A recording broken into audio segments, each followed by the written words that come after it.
New Zealand विरुद्ध team इंडियाच्या playing 11मध्ये मोठी उलथापालथ.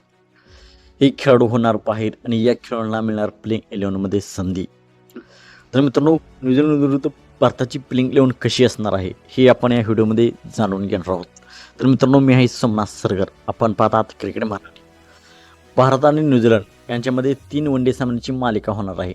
11 जानेवारीपासून या मालिकेला सुरुवात होणार आहे.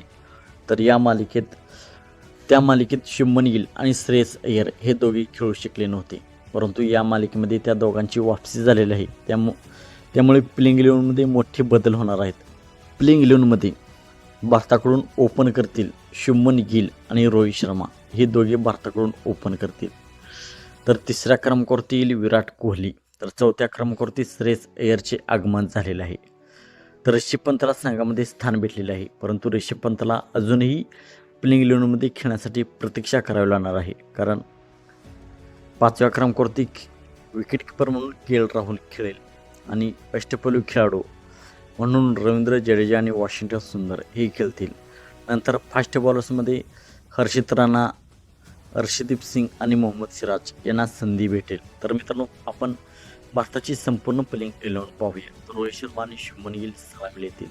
तिसऱ्या क्रमांकावरती विराट कोहली, चौथ्या क्रमांकावरती श्रेयस अय्यर, 5व्या क्रमांकावरती के. एल. राहुल विकेट किपर, 6व्या क्रमांकावरती रवींद्र जडेजा, 7व्या क्रमांकावरती वॉशिंग्टन सुंदर, 8व्या क्रमांकावरती हर्षित राणा, 9व्या क्रमांकावरती कुलदीप यादव, 10व्या क्रमांकावरती अर्शदीप सिंग आणि 11व्या क्रमांकावरती मोहम्मद सिराज अशी असणार आहे भारताची प्लेइंग 11. तर मित्रांनो, आपणास काय वाटते?